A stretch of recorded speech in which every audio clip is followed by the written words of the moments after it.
3, 4, 5, 6, 7, 8, 9, да, девятиэтажечка. Я узнаю ее из тысячи. Благоустройство здесь, естественно, оставляет желать лучшего. Нормальные широкие двери. Здесь низкий пол, и в него имеют доступ люди с колясками, люди на инвалидном кресле. Жилые дома идут каскадами, чтобы у людей были балконы. Голландцы вообще любят балконы.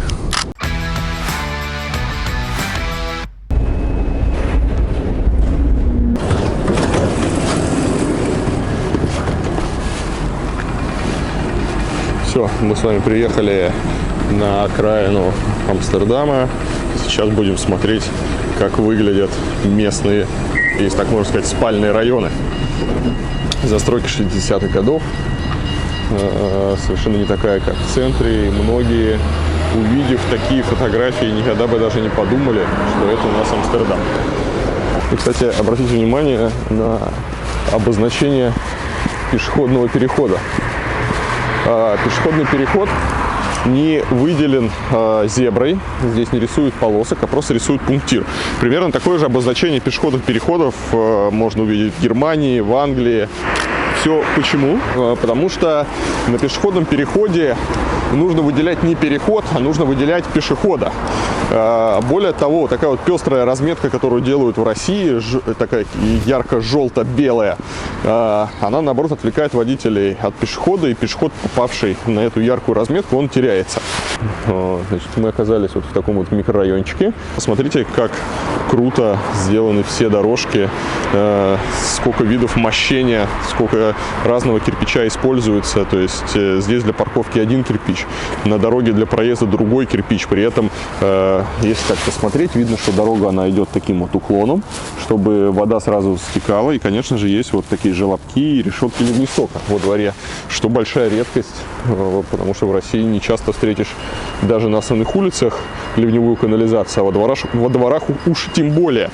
Бордюры у нас бетонные, но каждый бордюр имеет такой вот замковый элемент, чтобы они друг за друга держались и не разваливались. На первых этажах располагаются гаражи, примерно как и во Франции, в подобных районах, потому что раньше не понимали, что делать на первых этажах. Это сегодня первый этаж считается довольно крутым местом, потому что у жителей есть возможность сделать там себе маленький участок и террасу. А раньше вполне нормальным было первые этажи отдавать под гаражи. Еще один интересный элемент, если вы посмотрите, дорога она искривлена, то есть парковка чередуется. Две машины стоят там, остальные машины стоят с другой стороны. Сделано для того, чтобы у водителей не было возможности разгоняться. То есть такие искусственные искривления проезжей части нужны для того, чтобы снижать скорость. Приподнятый перекресток. То, что он приподнятый, это обозначается белым кирпичом. То есть прямо в мощении здесь у нас используется просто другой кирпич. Здесь нет бордюров нигде на перекрестке. И на таком перекрестке подразумевается, что пешеход может идти куда захочет. Обратите внимание, мощение тротуара, бетонная плитка, мощение парковки, такой вот кирпич и решеточка красивая ливневой канализации. Парковка обозначена еще голубой плиткой, видимо, потому что это парковка, скорее всего, резидентская. Максимум может стоять 1,5 часа, да. Платная парковка стоит, евро 40. Оплатить нужно с 9 утра до 7 вечера. То есть ночью бесплатно, а днем, будьте любезны, оплатите парковочку. Вот используются такие вот подземные мусорные хранилища, которые, как видно, можно ставить около дома, и они не являются какой-то зоной отчуждения, не воняют, вокруг нету мусора, все довольно чисто и аккуратно. Еще раз улица. Очень сильно она искривлена, то есть она прямо идет таким изгибом, как делают обычно дороги. То есть на этой брусчатке, которую здесь уложили недавно, никогда не будет воды, потому что вода будет сразу стекать. У нас необходимую разуклонку для отвода воды делают только на трассах, а на обычных проездах внутри дворов этому внимания не уделяется. Это большая ошибка, потому что главный враг асфальта – это вода. Беда в кривых руках и в неправильном проектировании.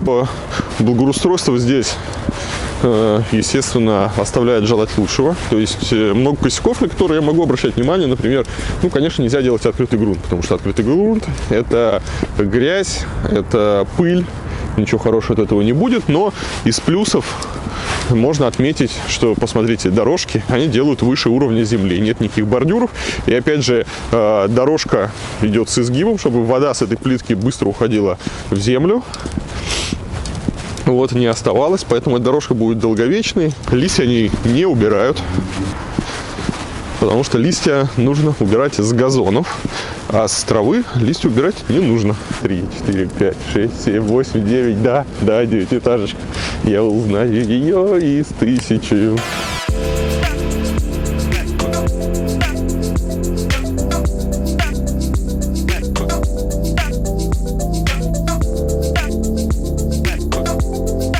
Наша девятиэтажечка. Как видно, выглядит она получше, чем наши. Входные группы полностью прозрачные. Да, слушай, все закрыто на ключ.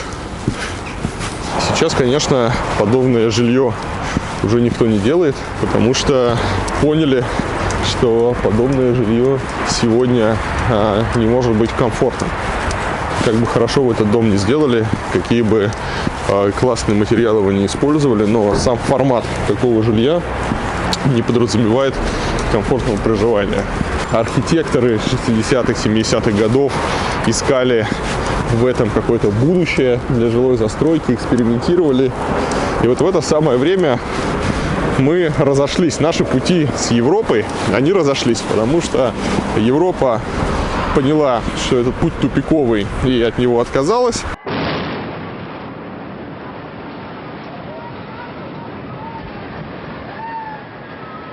А мы поняли, что можно дешево и быстро клепать башни, вообще не думать про инфраструктуру, лепить эти спальные микрорайоны, застраивать этим города. Еще одна девятиэтажечка. Во Франции, в Голландии такие районы – это редкость. Я вот специально куда-то еду, чтобы на них посмотреть. То в России ехать никуда не надо. Кстати, в Голландии, в отличие от той же Франции, в таких районах живут не мигранты, а живут обычные голландцы. Редко можно встретить дорогой велосипед, то есть обычный велосипед вполне достаточно.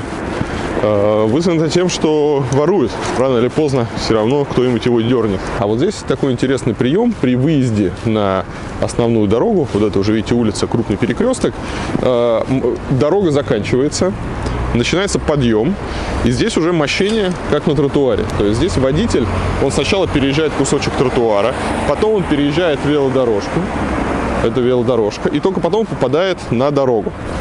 То есть тут все мощение разное, оно совершенно чуждое для дороги, и водитель, как раз переезжая здесь, он должен быть предельно внимательным. Видите, как светофор горит сначала одна часть, потом другая. Это позволяет более точно настроить фазы, сделать перекресток удобнее для всех.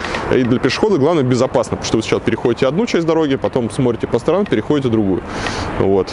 Есть велодорожка, с велосипеда не надо слезать, когда вы переезжаете. Есть даже вот для велосипедистов отдельный светофор. В общем, в плане проектирования улиц, пешеходных дорожек, велодорожек, Голландия, наверное, номер 1 в мире.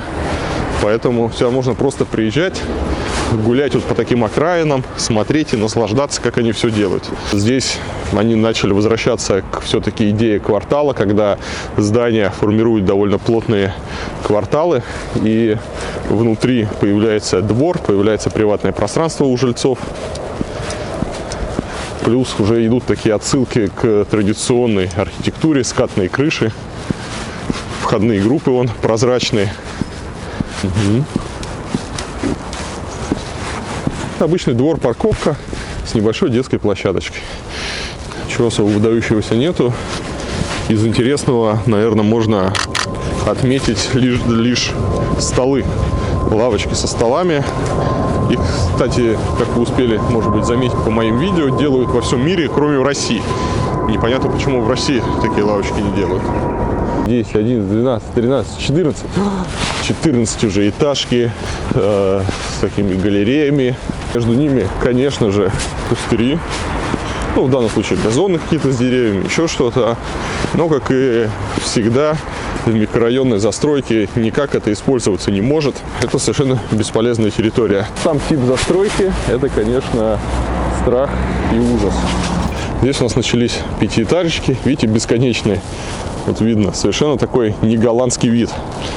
А здесь как раз хороший пример, как выглядит правильный участок приватный, да. Вот здесь все открыто, мы можем видеть какие-то стульчики, какие-то грядочки, и этот участок играет на улице. То есть мы с вами идем по улице, нам приятно идти, потому что мы любуемся хорошим благоустройством.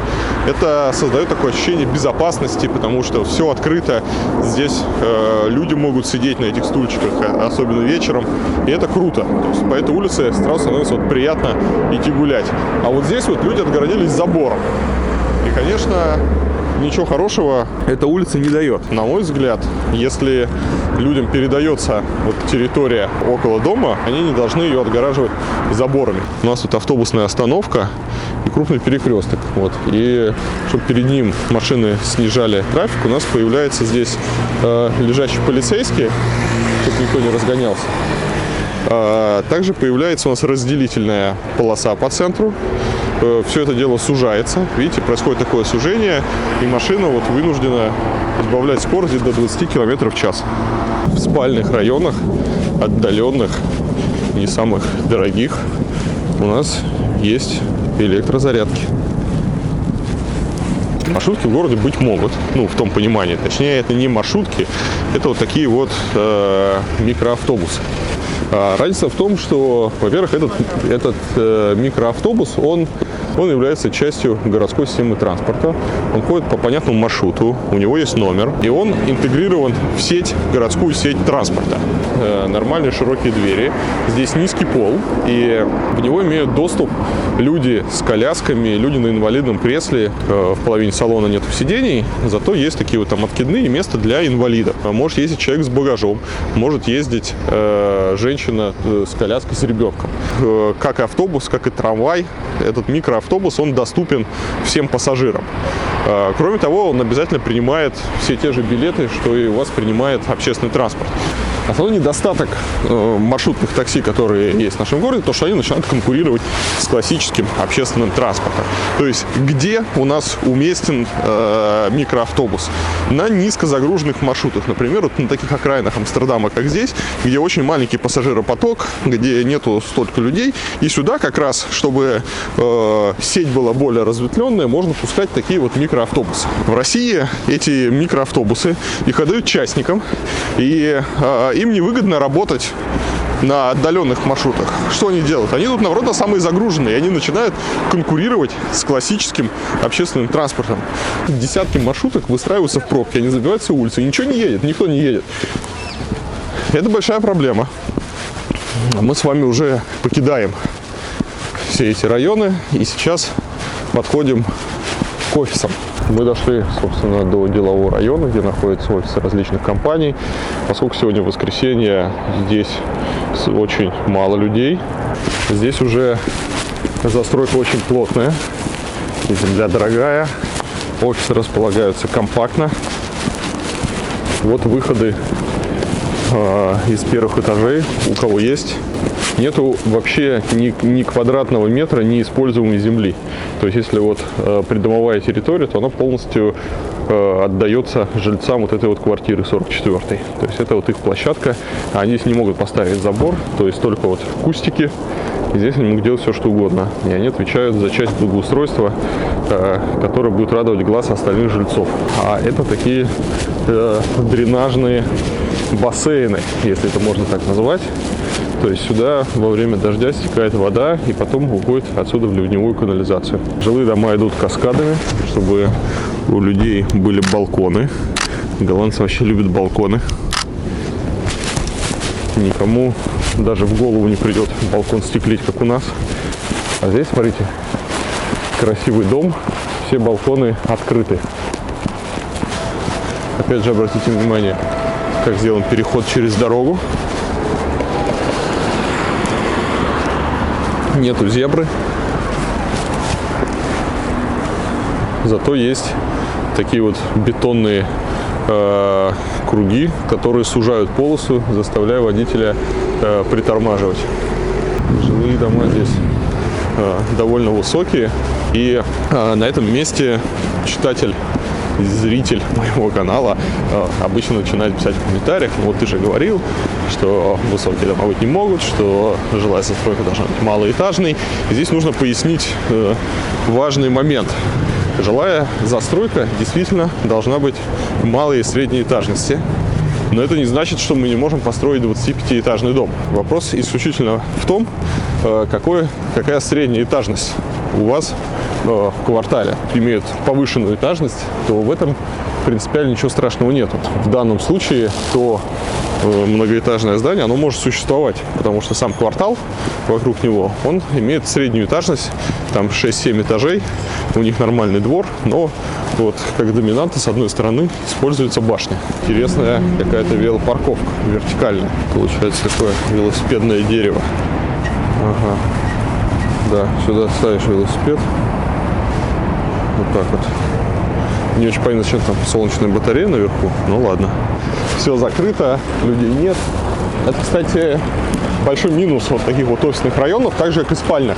Здесь сложно нормально развивать бизнес, и эти районы вымирают, когда заканчивается рабочий день, и, соответственно, спальные районы вымирают, когда рабочий день начинается. А если бы здесь была смешанная застройка, помимо офисных помещений было бы жилье, то народ бы мог работать здесь всю неделю.